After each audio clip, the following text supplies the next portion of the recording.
Mwanaume na raha, mwanamume ana amani. Aende wapi huyu mwanaume? Hana pa kwenda.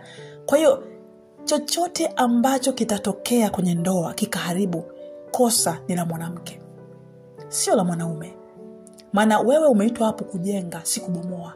Kwa hiyo chochote kitakachotokea kwenye hiyo ndoa, mwenye matatizo ni mwanamke na sio mwanaume. Kwa maana mwanamke, hiyo ni kazi yako, unatakiwa uifanye kwa nguvu, si kwa ulegevu. Mwanamke akiharibu kwenye ndoa, mwanaume naye ataharibikiwa. Mwanamke akikaza kwenye ndoa kulingana na maelekezo ambayo Bwana anampatia siku hata siku, kwa kadri anavyomwendea bwana wake kwa maelekezo how to deal with that, Bwana atampa maelekezo yote ya jinsi ya kumtunza mume wake vizuri, kumjali, kumfanya awe mtu mwenye furaha, si hasira, kutokuwa wa makelele masikioni mwa mume wake, kumfanya awe na hali ya utulivu ya kuweza kumtazama Bwana, kumtazama Kristo kwa furaha. Yani anayefanya hayo yote ni mwanamke kupitia maombi ya kimkakati. Si maombi tu, maombi ya kimkakati. Umepewa ndoa kama kazi, basi mwanamke fanya kazi yako kwa nguvu, si kwa ulegevu. Ili siku ambapo Bwana anarudi anakuambia, mwanangu, hongera, uliifanya kazi yangu kwa ujasiri na kwa nguvu na si kwa ulegevu kwenye ndoa ambayo nilikupatia. Haleluya. Inatakiwa ndoa ibaki kwenye nguvu na furaha.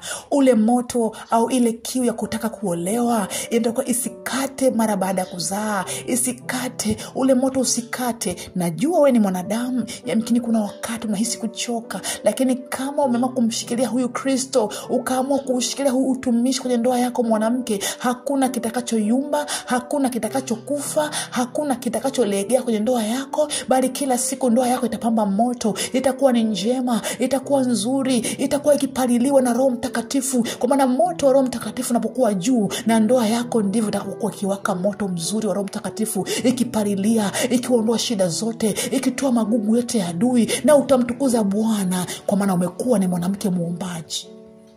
Mwanamke muombaji ni mzuri. Mnasikwambia mtu, rudi magotini. Kama uliishi na mume wako kwa mazoea, ulimchukulia poa, ukachoka, baada ya kuzaa ukaona tu umechoka kawaida, mwanamke si mwanamke wa kuchoka.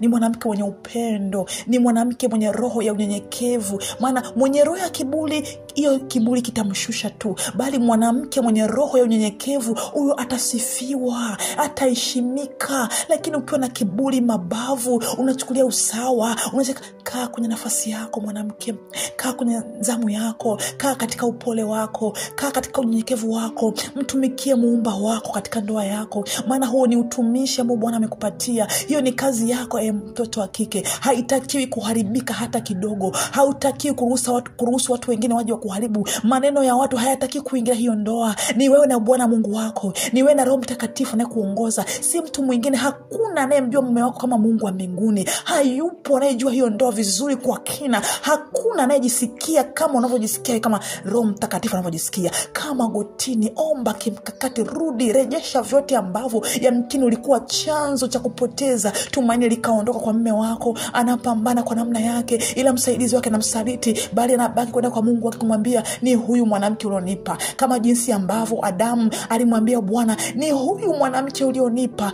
Mwanamke, jitahidi usiwe lawama kwenye mdomo wa mume wako. Usiwe lawama, bali ukafanyike kuwa heri. Jitahidi mwanamke ufanyike kuwa heri. Uwe heri kwenye midomo ya mume wako. Mume wako akusifu siku zote. Mume wako amtukuze Bwana kwa ajili yako. Acha kujiinua, acha kujilinganisha, acha kuona kwamba ndoa ipo tu.